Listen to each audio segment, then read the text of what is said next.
আমার স্বামীর সাথে আমার সম্পর্ক ভালো না, আখেরাতে কি আমি তার সাথেই থাকতে হবে? তার পরিবর্তে কি আমি অন্য কাউকে বেছে নিতে পারবো? মাশাআল্লাহ, আমাদের বোনদের বড় অদ্ভুত অদ্ভুত প্রশ্ন। দেখেন, এই কপাল পড়া স্বামী কত খারাপ হলে এই ভদ্র মহিলা জান্নাতেও তার সাথে থাকতে রাজি না।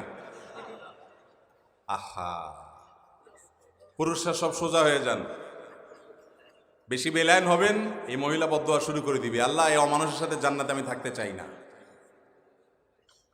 আল্লাহ আমাদেরকে হেফাজত করুন। যাই হোক ভাই, দেখুন, প্রথম কথা হলো জান্নাতে কে যাবে বা না যাবে এটা নির্ভর করে তার ঈমান, আমল এবং আল্লাহ রাব্বুল আলামিনের রহমতের উপর। আল্লাহ তাআলা যদি কারোর প্রতি রহমত করেন তিনি জান্নাতে যাবেন। এমনও হতে পারে কোনো স্ত্রী তার আপন আমল দ্বারায় তিনি জান্নাতে চলে গেলেন, স্বামী তার বদামলের কারণে তিনি জাহান্নামে যাবেন। হতে পারে কি পারে না? আসিয়ার স্বামী ছিলেন কে? ফেরাউন জান্নাতে যাবে না জাহান্নামে?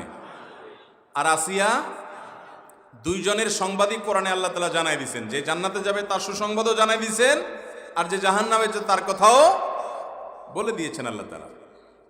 তাহলে বোঝা গেল যে স্ত্রী জান্নাতে গেলেই যে স্বামী চোখ বন্ধ করে জান্নাতে চলে যাবে এমনটি কোনো জরুরি বিষয় নয়।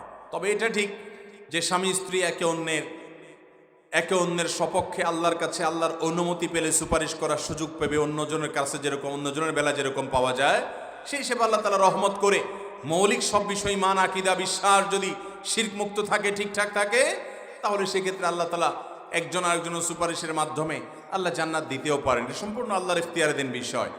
তবে এই প্রশ্নের মূল কথা হলো বা শেষ কথা হলো যে জান্নাতীদেরকে আল্লাহ তাআলা জান্নাতে যে ঢুকাবেন তাদের অন্তরে আল্লাহ তাআলা বলেছেন ওয়ানাযা'না মা ফি সুদুরহিম মিন গিল।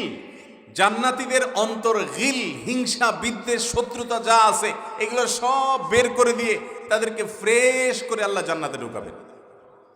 অতএব দুনিয়াতে আপনার স্বামীর প্রতি আপনার যে জেদ আছে, দুঃখ আছে, ক্ষোভ আছে, আপনি যখন জান্নাতে যাবেন এগুলো কিচ্ছু থাকবে না ইনশাআল্লাহ। আমরা দোয়া করি আমাদের এই বোনের জন্য আল্লাহ তাআলা তার স্বামীকে যেন তার চক্ষু শীতলকারী স্বামী বানায় দেন। যদি ভদ্রলোক অমানুষ হয়ে থাকে আল্লাহ যেন তাকে মানুষ বানায় দেন।